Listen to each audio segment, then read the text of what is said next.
All right, welcome back to Pave the Way Podcast, everybody. I'm your host, Greg Hellback. I bring to you on a weekly basis some heavy hitters in the real estate, the business, and the personal development industries. And I have Brian Trippe from Birmingham, Alabama on the show, who is a major investor down in the good old South and host of a very spectacular podcast that I was just a guest on. Looking forward to that, the REI Live show. So today we are going to be talking shop with Brian. So thanks so much for joining us on the show today, Brian.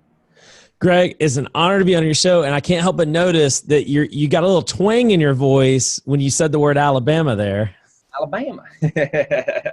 Never been there. I got to take a trip there. I heard good things about it. So come on, man. Check that out for sure. The city of Birmingham, I saw a picture on the internet. It looked a lot bigger than I thought from a Californian's perspective. It seemed like a pretty big city from what I saw. About a quarter of the state's population is in Birmingham, so it's about 1.1 million. There's about 4 million in the state. Is that in the city or the Metroplex? That's metro. That's total. Wow. Okay. Wow. I think it's the 45th, 46th largest city in the country. Metro in the country. Metro. Okay. Awesome. So let's just kick this right off. So Brian, let's give everyone a little bit about your background. Why did you choose real estate? What were you doing before real estate? And we'll see where you came from. Yeah, I'll try to keep this as short as I can. I was a Division I college basketball coach once upon a time, and I got into real estate by going to a seminar. I read Rich Dad, Poor Dad, the book. I think that's a lot of people's story. Yeah. Read the book. I heard a radio ad that said Rich Dad, Poor Dad's coming to town. I genuinely thought Robert Kiyosaki was coming to speak, but it was not that. It was a pitch to get you into their program. Well, I went to their 3-day event and I learned a ton. And from there, I learned the concept of wholesaling, went and kind of studied up on it a little bit. And literally 45 days after that event, I went and did my first wholesale deal. I made $10,000. And for me at that time in my life, $10,000 was an enormous deal. Yeah. It was by far the most amount of money that I ever made in one chunk. I was coaching and teaching, making $1,000 per month on a 6-month contract. So $6,000 to coach Division I college basketball and teach English on the college level. That's right. Was not making very much money. So I made more money in that one deal than I did an entire year coaching basketball. For me, it's like, listen, I can sit here and try to chase this dream. I love basketball. I love the game. I love the kids. I love everything about it. Or I can get real, get serious with myself. I just gotten married at the time and decided to make the leap. I wanted to be a real estate investor. I didn't really want to wholesale. I wanted to be an investor. Yeah. And so the wholesale thing was cool, but I wanted to go out and actually invest money, but I didn't have any money. So the wholesaling thing. So I went out and parlayed like a line of credit into buying. I bought a couple of little houses and then I went and bought a 6-unit. And I spent about a year of my life fixing that thing up and getting it, fixing one unit at a time, getting it rented, then fix the next one. I didn't know anything. I'm not saying this to joke around. I did not know how to swing a hammer without hitting my thumb. I could not do it. So I was literally learning these skills and these trades that, I learned, some basic electrical. I learned plumbing, learned how to put PVC together, things that we think are simple today. I didn't know anything. I didn't know any of that stuff. So just one by one, I learned a ton about real estate and I ran out of money. Ran out of line of credit. I'm like, well, what do I do? So the first part of 2014, I'm like, look, that wholesale thing was kind of pretty cool. I made 10 grand pretty quick. I bet I can do that again. And I did. I went out and pretty successfully started building this wholesale business. I wasn't trying to build a business because, again, I wanted to be a real estate investor, not a wholesaler. A wholesaler is not a real estate investor. Wholesaler is a marketer. So I wanted to be an investor. So I'm trying to get money to buy rentals because I knew that the name of the game was cash flow. I knew that. I kind of after reading and just trying to learn and absorb as much as I could, I knew the name of the game was cash flow. I needed to buy to hold. So I just kept wholesaling and kept buying. My wife had a great job. We did all the money we made from wholesaling. I went and bought property with. I didn't have to live off of it. So we just bought property, got up to about 75, 77 units.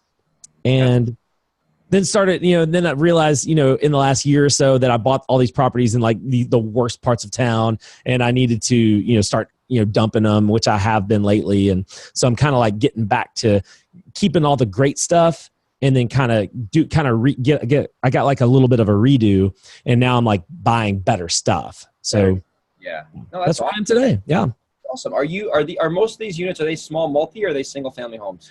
So I had, I think it was 12 single families. I had a 6-unit office building and a 59 space mobile home park. That was kind of like, that was my portfolio at the height of it. And so I've kind of sold things off a little by little and, learning everything from commercial to multi to singles to just learning it all, duplex, but now I don't want the mobile home park in the war zone of Birmingham, right? I want something that's a little bit more, that's an asset, that's going to appreciate, that's going to grow, that I could sell retail if I wanted to one day, things like that. So I've learned a lot about investing over the past 5 to 7 years, 8 years that I've been in it. And that's probably the biggest key for me is understanding, like where to buy properties. It's fine. You can go out there and buy 1 million in Birmingham anyway. You can go buy 1 million of these D-class properties there. You can literally buy a house for $1,000. I have a video on my YouTube channel, how to buy a house for $1,000. You can literally do that in Birmingham. I get that look a lot. You can do that in Birmingham. You can put like $5,000, $6,000, $8,000, $10,000 into it to get it rent ready, rent it for $600, $700. You can do that all day. And the numbers sound incredible. I see the look on your face. The numbers sound incredible, but what is on paper is not what happens in reality. These are bad areas of town. They get vandalized. People don't pay. You have to evict. We have bad laws in the city limits of Birmingham that's slanted way more towards the tenants. Takes a long period of time to get people out, things like that. So there's a lot of things that people don't tell people when they're like, oh, come to Birmingham and get 12, 15 caps here in Birmingham. Oh, that's great. And it's true on paper. It's probably not quite true in reality. Interesting. Yeah, that's the shiny object, especially a good old Californian boy living at the beach with those type of numbers. Oh my God, get 100 of those and just sail around Hawaii for 2 years. Yeah, and that's what I thought. That's seriously what I thought. It's like, I get 20 or 30 of those and I'm good. And it's really not what you think it is. So that's why I had to learn the difference between a D-class neighborhood and a B-class, which is what the bread and butter for Birmingham is getting more of a B plus type of property. A brick house, a 3-bed, 2-bath brick house for under $80,000 that's going to rent for $1,000. You can do that here in Birmingham. And by the way, if you're listening to this and you need help with that, you can get in touch with me and I can help you find some of those properties. But you can do that in Birmingham, and that's kind of more the property that is probably going to be in my wheelhouse in the future. Interesting. So it's going to pivot into my second question. I think we already answered it, but so what would you say? I mean, we might be reiterating here. The biggest lesson you've learned so far is don't fall in love with the numbers on paper. Fall in love with the, because you had those units and the mobile home park. I'm sure it was a high cap rate, but the trouble and the stress that you're probably dealing with all those types of bad tenants and property managers calling you, like, don't look at the number, like look at the numbers from reality and don't think just because it's a good deal on paper, it's really that great of a deal when there's always, like they say, sometimes it's always too good to be true. Like, 15 caps and no problems. Like there's always a reason why there's a 15% return on a lot of these rental properties. Yeah. I would actually, I always try to trace things back. Like what's the biggest thing I've learned? You're right about that, but I would want to trace back even the root of that. And for me, the biggest thing I've learned in, 8.5 going or 7.5 going on 8 years doing this business is it's a people business. And it really goes beyond being a people business. It's a relationship business. If I would have had the right people in place that could teach me and mentor me and educate me, I never would have done that. I never would have gone that route. So, and that's where it really comes back to, like, who are you surrounding yourself with, right? Like, are you surrounding yourself with people that, I think when you start getting into real estate, everyone tells you the same thing. Oh, well, go to your local REIA, right? Go to the local real estate club. Well, so I did that. And when you go to my local real estate club, it's what I would consider to be almost like a good old boys club. And there are a lot of these clubs all throughout the country, and I'm not going to bash. I think there's a good way to do meetup groups, and there's a bad way. The old school way of real estate investor association, the old school way of doing that, and what I've seen anyway with my eyes, is you got all the old guys that have been in it, typically old white men that have been in it for decades, and they're doing it this one specific way, which means if they're doing it that way, that means I need to do it that way. And so that's who I kind of modeled my behavior after, these older white men who, hey, you need to go buy a house for $2,000 or $3,000 or $4,000 in downtown Birmingham and put $3,000 or $4,000 into it and rent it for $600, and you get 100 of those and you're financially free. But under their model, you're not you might be financially free, but you're not time free. Because no one talks about that. Because under their model, they are their own. The only way to make that model work is you have to manage the property, because you understand the business. No property manager is going to be able to manage well a D-class property in a terrible part of town. You have to be there knocking on the door, collecting the rent. You have to be there taking the maintenance calls, screening your own tenants and stuff. That's what these people did. And I didn't want that life. No. I didn't want to be that guy. And so that's, to go back to your ultimate question though, what have I learned the most in this business and in doing it for as long as I have? It's people. Make sure you're surrounding yourself with the right people and building true relationships, because and I can say it's a people business. It's a relationship business. There's a total difference there, by the way. You have to really, truly have great relationships with the right people. And if you have that, it's cliche to say it, but it's so true. Your network is going to be your net worth. If these people are the people that are pouring into you every day. I couldn't agree more. You are who you surround with. And it's almost like there's that Jim Rohn, like you're the average of the 5 people. It's true, because they're influencing you without you knowing they're influencing you, because it's on a subconscious level. It's not like you're like, oh my God, this guy's in the same room as me. I'm an idiot. Like, it's, you hang out with them, you start to do what they do. You talk like they talk. You think the way they think. You know, like, you can't help, if you're hanging out with successful people all day, you can't help but succeed if you're with them, because they're, like Ed Milet talks about this, they raise your personal thermostat, your identity. Their normal becomes your normal. So then you think you're just, you know, it's so powerful. And people, I think because it gets tossed around so much, people dilute the fact that it's valuable.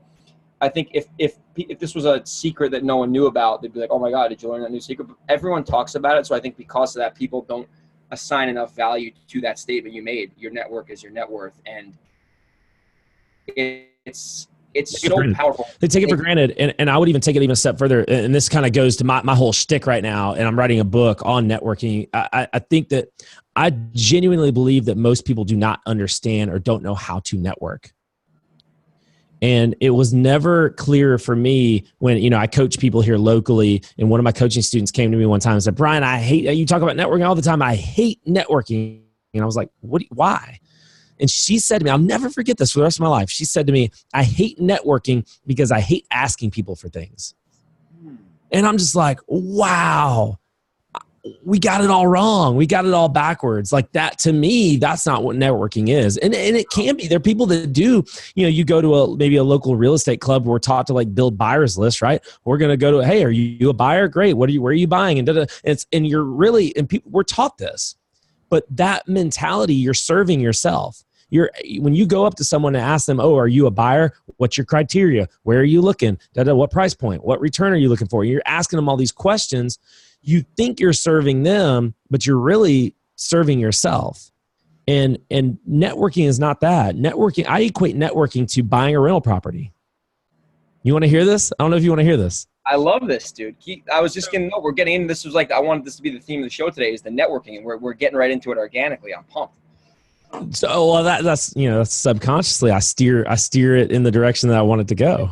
Yeah. But I think this is an interesting point, that networking is like a rental property, and building a relationship with someone is like buying a rental. What are all the steps associated with buying a rental property? First, you have to find the deal.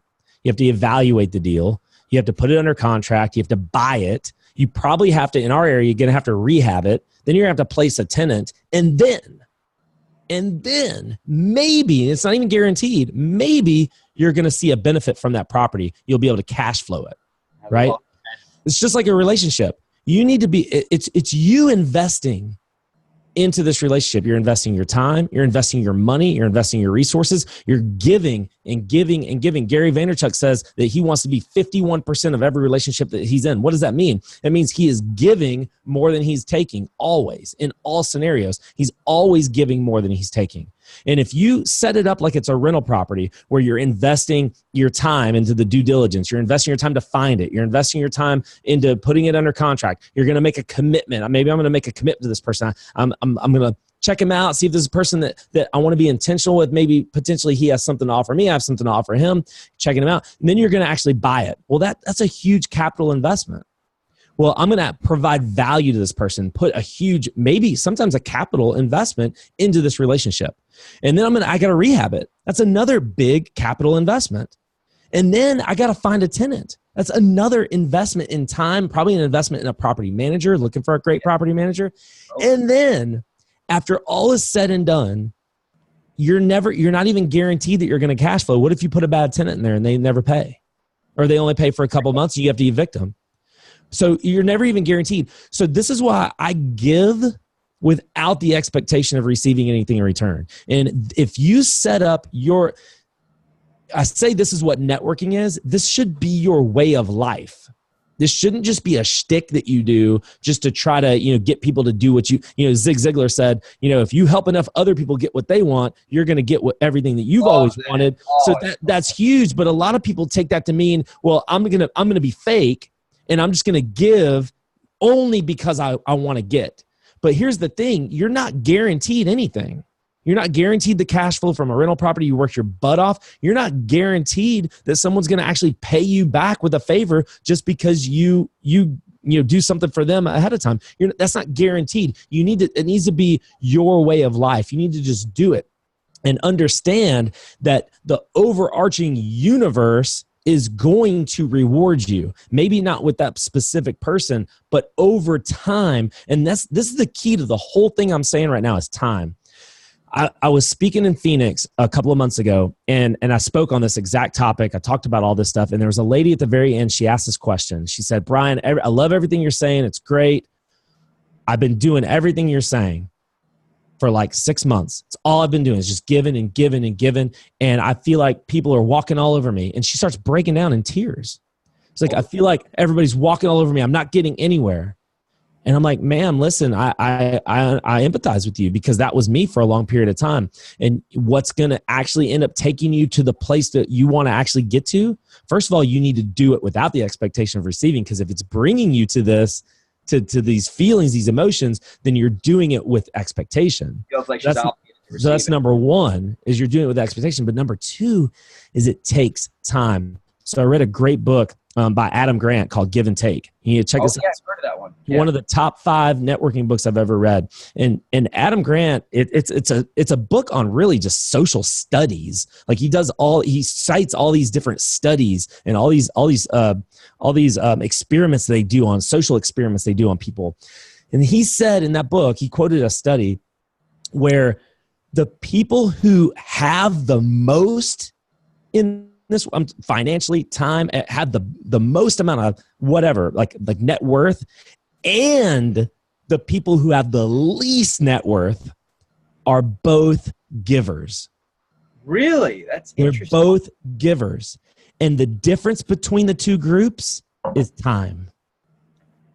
How long have you been doing it for? If you've been giving and giving and giving for 2 or 3 or 5 or 6 months, you are going to feel like you've been walked all over because you're doing nothing but giving. That was me for the first year of doing my podcast, the first year doing our meetup group that we do. I just give everything away. I wrote a book, came out like a year and a half ago called Nothing's for Sale, because nothing was for sale. I just gave it all away. It's how to become the local real estate authority by giving it all away. And that's what I did. And I was walked over. I was walked all over like crazy, because what Adam Grant says in that book, or he cites that study, it's totally true, is the people who have the biggest net worth are the givers, but so are the poorest people.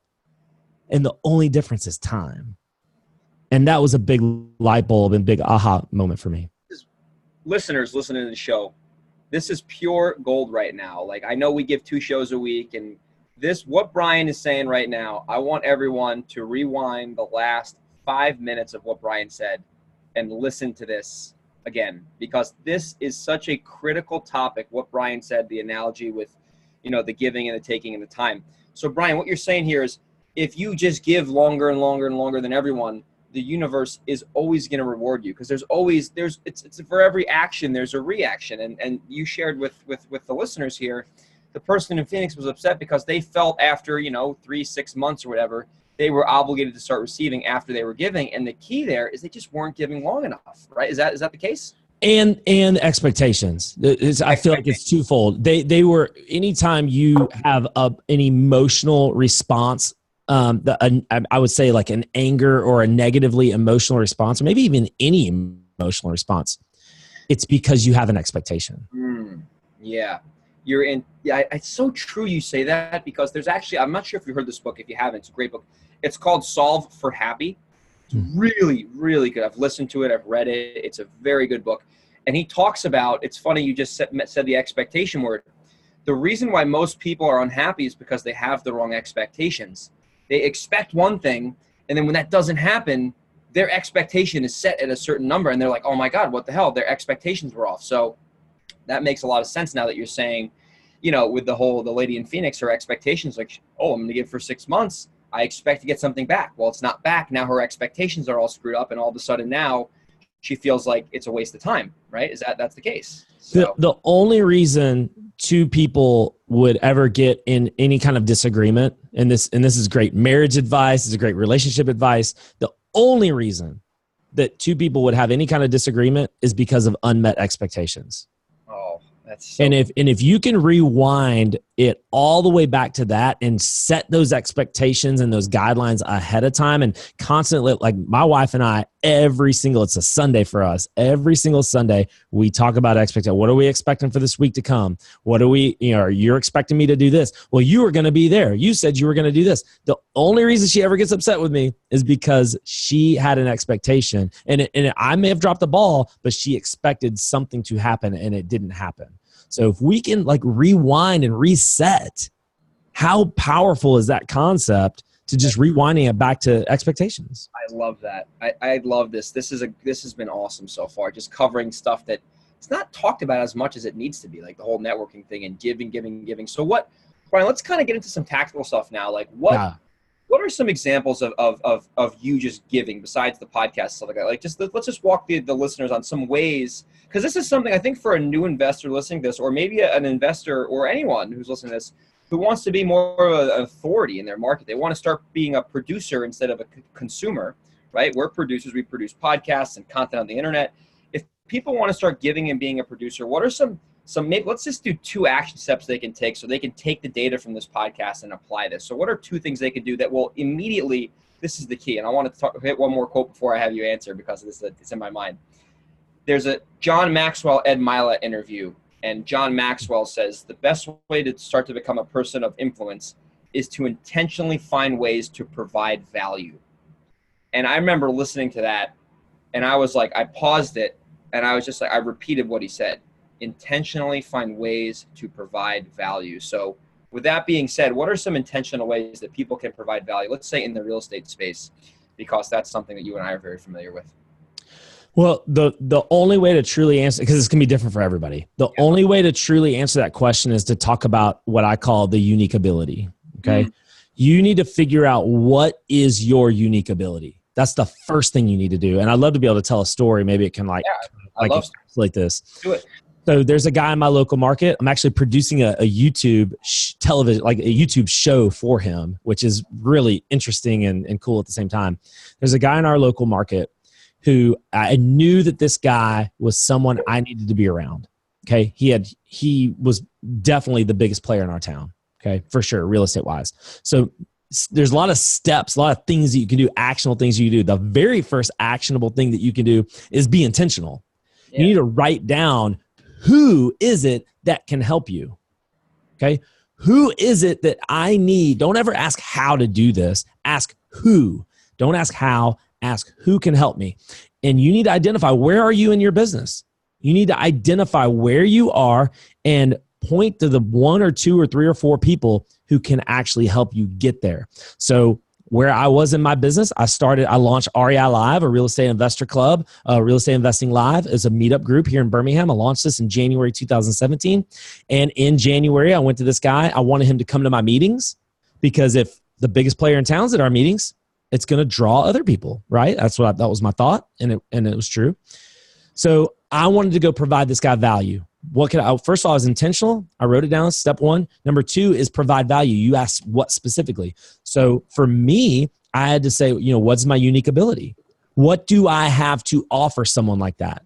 And for someone who's brand new, this may be a super intimidating question. What do you have if you're brand new to this business? What could you possibly have to offer someone who's been doing this business for 20 years and flipping 100 houses a year? For me, and you got to understand too, I wasn't a nobody. I had, done over $1 million in wholesaling by then. I wasn't a nobody, wholesaled him some houses. But at the same time, I wasn't friends with him. I didn't, we had an okay relationship, but we weren't deep. It wasn't a relationship. Yeah, you just kind of knew each other. So my unique ability at that time, I was putting out a lot of content. I can edit video. Maybe and I just came up with this idea off the top of my head. What if I go and follow this guy around with a camera and create some content for him? Maybe give him some exposure, and maybe that'll lead to him doing some more business. Maybe it'll lead, to some more revenue, bottom line revenue for him.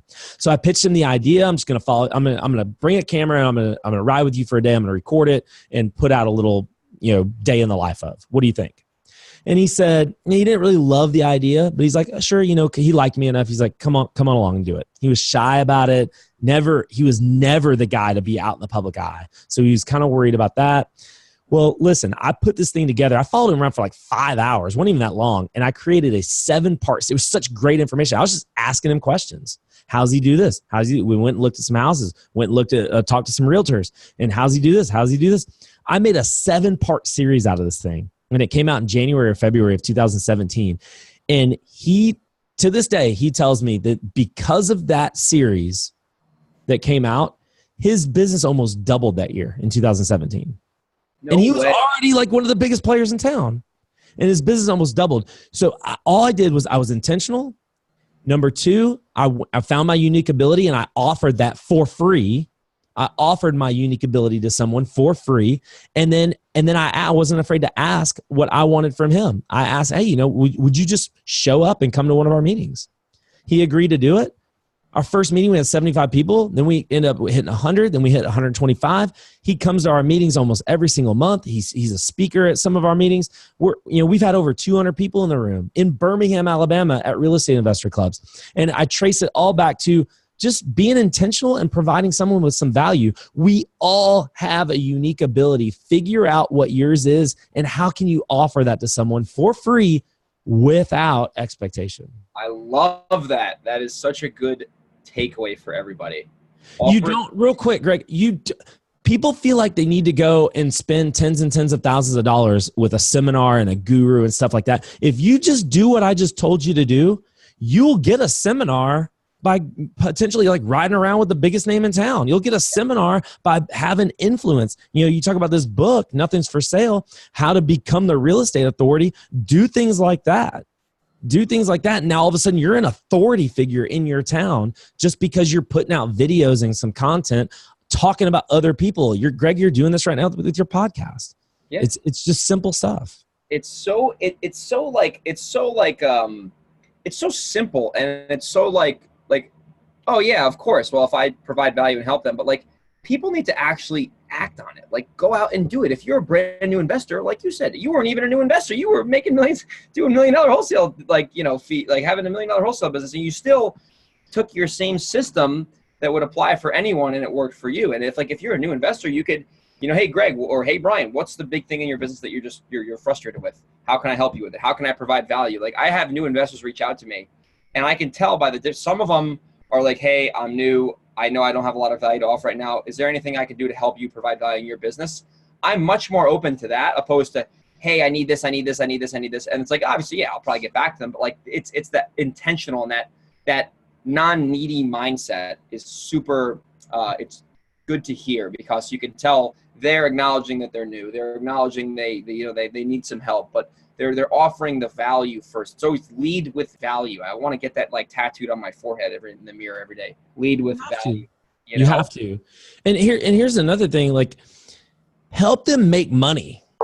Yeah. What can you do specifically to help this? If you know that that's the person that's going to help you get to the next level, then I would write down and brainstorm for however long it takes and come up with the answer to the question, how can you help them make more money? I love that. It's so true. How do they? And then they're going to turn that down. No. Hey, how can I help you put another 50 grand in your business for the bottom line?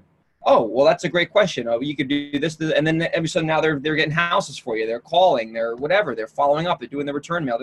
If you ask the right questions, the possibilities are endless. Especially if you're a new investor. Like this is like a must-listen podcast for new investors because this is gonna really have them be more intentional on how they can even go out and get mentors. Because like you said, everyone wants a mentor. I want someone to hand it to me. And the mentor is great. It's awesome. But if you want a mentor, do what Brian did. You will have someone bend over backwards for you after you help them because they want to help you. A lot of successful investors, they want to help new investors. A lot of times they don't have a lot of time. So if you can find a way to solve their problem by giving them more time, they're going to go, of course, going to want to help you on the flip side. So Brian, that is pure gold. It's just pure gold. And people need to listen to this podcast more than once for sure. And Greg, you said this is something that new investors need to listen to. And I'm going to contest to you, man. There are seasoned investors that do not know how to network. There are seasoned investors that are doing this business by themselves. And that's cool. You can do this business by yourself. And I heard this came from, I don't think it came from Darren Hardy, but it came from a book. It came from Keith Ferrazzi, who Never Eat Alone. Yeah. He said, if you want to go fast, then go alone. And that was me. That was me for a long time. I wanted to go fast, and I did go fast, but I went alone. But if you want to go far, you have to go with others. It's all about other people. You can only get so far by doing this business by yourself. And there are so many people out there that are solopreneurs and they're doing everything and they're burned out and they hate their lives and they hate their business. You have to figure out how to build a business that serves you, and you cannot do that without other people. Can't do it. No, it's the buck stops with you, right? The buck stops with you. So what are some if there's we have a lot of seasoned investors listening to this also. What's something a seasoned, I mean you pretty much gave that example, but they just, do you think it's because they get comfortable where they're at and then they're like, you know what, or it's either that or no one can ever do that as good as me. I remember the first time I hired an assistant, I was like, they can't call the way I call, they can't text. But you know what I did? I trained them. I showed them exactly, this is how you do it. This is recording the screen, the system, the CRM, and next thing you know, they're generating leads left and right, because they'll figure it out too a lot of the time. So that's another whole thing. Yeah, no, that's definitely what it is no one can do it as good as me. I'm the only one that can do it that way. I want my hand. I'm a control freak. I want my hand involved in everything. And that was me. Trust me, that was me. I was the same way. I was guilty. But you kind of asked the question, but you steered away from it. I'm not afraid of any question. But you were asking that question, what's an actionable thing that a seasoned investor can get from this? That's it. And I love answering questions with stories because this is one of my best stories. I love this story. And there's a mutual friend of ours, Tom Kroll, putting on a wholesaling summit down in Orlando, and this would have been January of 2018. Okay. And so I did my exercise. Remember the exercise we went over earlier? You're going to be intentional. So we're going to write down all the people that can help us. So if you're a seasoned investor out there right now, this is typically how things go for investors. Like you start out maybe wholesaling, then you kind of graduate to maybe doing some rehabs. Then you're like, I want to do some buy and holds. And then you're like, you know what? I've been doing this for a while. I feel like I can coach. So they're going to become a coach. They're going to start coaching people. And then they, get a little burned out on the coaching. Maybe I want to start speaking and start doing some bigger, higher level, maybe do some mastermind type of stuff and speaking, getting on a big stage. Yeah. And then it kind of goes to software and then, and then it kind of goes from there. That's typically the evolution of a real estate investor. Yeah. But so if you're on that trek, and look, I'm guilty. I'm kind of on that trek and been on that trek. I wanted to be a speaker. I'd never really spoken in front of big crowds before. And I knew that Tom Kroll had enough influence and he was putting on an event. I knew there probably is no chance for me to speak at that event, but maybe for future events, if he puts them on, I just wanted to get around Tom because he's just infectious. He is just everything about him. Just I want to be around this guy. Okay. So I just wrote it down on my list. Who are the top 2 or 3 people that I want to get around? Tom Kroll is at the top of that list. All right. Well, Tom Kroll's got this wholesaling summit coming up I should probably go to it. He didn't invite me to it. So maybe I'll just pay for my own ticket. That's a little embarrassing. I'm a seasoned investor, been doing this for a long time. It's a little embarrassing. There's going to be a bunch of newbies there. You know what? I'm going to do it anyway. I want to meet Tom. I want to really meet Tom Kroll. So I asked, Tom and I had a mutual friend. So I asked that mutual friend to kind of connect us. So we had each other's phone numbers. He was going to come on my podcast. We got delayed a couple of times. So he knew who I was and I knew of him. And I had his phone number and we'd communicated a couple of times. I decided to just go down to Orlando. I'm going to buy a ticket. I'm going to buy a plane ticket. I'm going to get a hotel room in this very expensive hotel that he was having this event at, by the way, about $600 a night, $500 a night. Yeah, crazy. So I paid my own way to go down there and do this whole thing. So I get down there the day before the event and I got his number. So I just sent him a quick text. I don't want to bother him. Send him a quick text that said something like, hey, Tom, just letting you know, I'm in town a day early. I know you're probably really busy, but if you do have 5 or 10 minutes, I'd love to get coffee. If not, no big deal. See you at the event tomorrow. Love that. He sends me a text back, a couple minutes later, said something like, brother, I'd love to. Unfortunately, I got a lot of fires I need to put out right now. We just had 2 speakers cancel on us and I don't know what I'm going to do. I'll take a rain check. So I'm just like ding, ding, ding, ding, ding in my mind. Oh my gosh, he needs a speaker. Maybe I'm a speaker. I'm trying to become a speaker, but I don't want to seem too anxious. I don't want to seem like I'm trying to take advantage of a situation. I want to try to lead with value, try to provide some value to him. So dude, I'm telling you, I probably wrestled for about 10 minutes with, do I even text him back? If I do text him back, what is it going to sound like? So I'm sitting there like texting him and then like erasing it and like redo it. The wording exactly right, Yeah. So I finally end up hitting the send button. It took me about 10 minutes to send him a text back. And it said something to the effect of, oh man, that really sucks. I just to let you know, I am a speaker. I do have some original content. If you need me, I'm available. If not, no big deal. I'll see you at the event tomorrow. He texts me back immediately with, when can you meet? And it's like, bam. And as he says, bam. As he says, bam. Yeah. He got that from me, by the way. No, I'm just kidding. So listen, Greg, here's the kind of the moral of the story. Some people will say, Brian, you just got lucky. And I would say there's definitely was an element of serendipity involved, no doubt about it. But here's the thing that was not luck. I was intentional about who I wanted to meet. Yeah. I was intentional about how I was going to meet him. I paid my own way to go and meet this guy. And the stars did align a little bit, but I put myself in a position to succeed. And there's a lot of people that may be listening to this right now. You need to ask yourself, how can you make your own luck? How can you put yourself in a position to succeed? Because you can. You just need to write out a plan and be intentional. The word of this podcast, of this day, should be intentionality. You need to be specifically intentional about every single thing that you do. We did a podcast with you a second ago, Greg. You're gonna come on my podcast, and you gave some incredible, valuable information to people about you in your life being intentional about writing down your goals and writing down your yearly, monthly, weekly, daily objectives that are going to help you reach those goals. That's all intentionality. You're intentional with your day, and the successful people in this world, they're not successful by luck or by chance.